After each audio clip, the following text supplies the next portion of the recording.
want to go over this with Tate Reeves right now, the Mississippi governor, because I was just catching something. Lots to talk about with the governor today. But I noticed it's 42 degrees in your state right now. You don't often see weather like that. Well, Neil, thanks for having me on. It was 62 late afternoon yesterday and got down below freezing overnight. We had a front come in that brought a little bit of rain, a little bit of wet stuff, but mostly brought the cool air. And we are anticipating that we're going to have icing and potentially snow, primarily in the northern counties of our state, but we're monitoring that very closely right now. Now, it's, you're not used to this kind of stuff. You don't have the equipment to deal with this kind of stuff because it happens so rarely in a state like yours. So how do you advise folks? Well, we advise people to be smart and to be safe and to make sure that they, when they go out, that they know what they're getting into. We do have a lot of people here in Mississippi that have pickup trucks, and so I feel confident that we'll be pulling people out of ditches if, in fact, the roads do ice. But we try to just be careful and know that those that have to get back and forth to work will get back and forth to work. But it certainly creates challenges that we don't deal with every day. Right. But we have had to deal with it from time to time over the last several years, and hopefully we're getting better at it. All right. I didn't mean to digress on that. I saw that temperature and I said, that isn't Mississippi, is it? I guess you confirmed it is indeed Mississippi.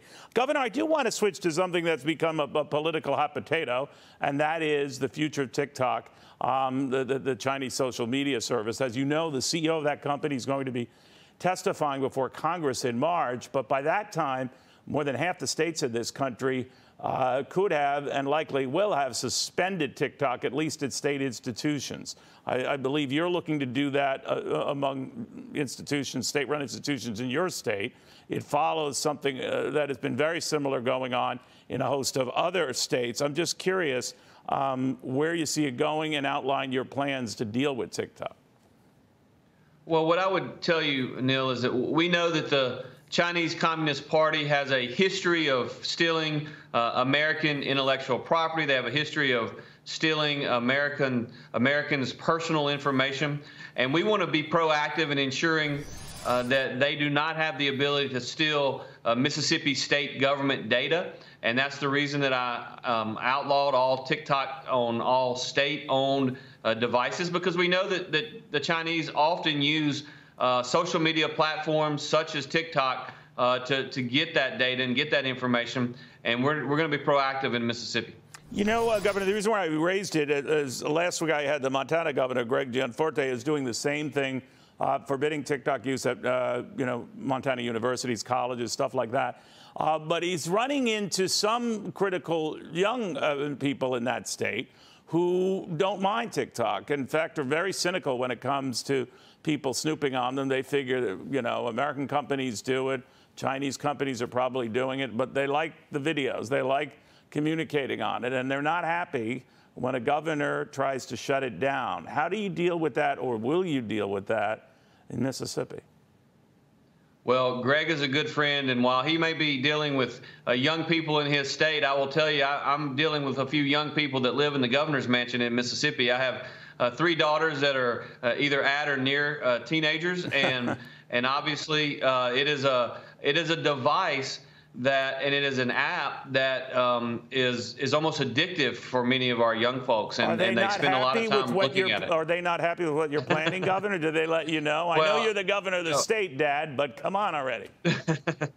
Well, there's no doubt that there's opposition to what we're doing, but we've got to be clear and recognize that China is not our friend, and that this is a clear and present danger to cybersecurity in our state and honestly across America. And we've got to be cognizant of that, and we got to be willing to take what is sometimes difficult decisions to make sure that we protect ourselves. When we think about warfare in the future, warfare is not necessarily troops on the ground or boots on the ground anymore.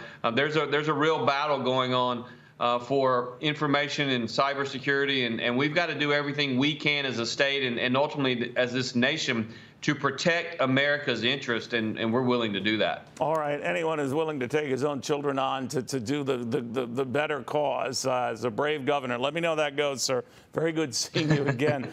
Governor Tate Reeves of Mississippi, and a lot of governors are in this position who are doing this. They have kids of their own who say, you know, not so fast, Pop.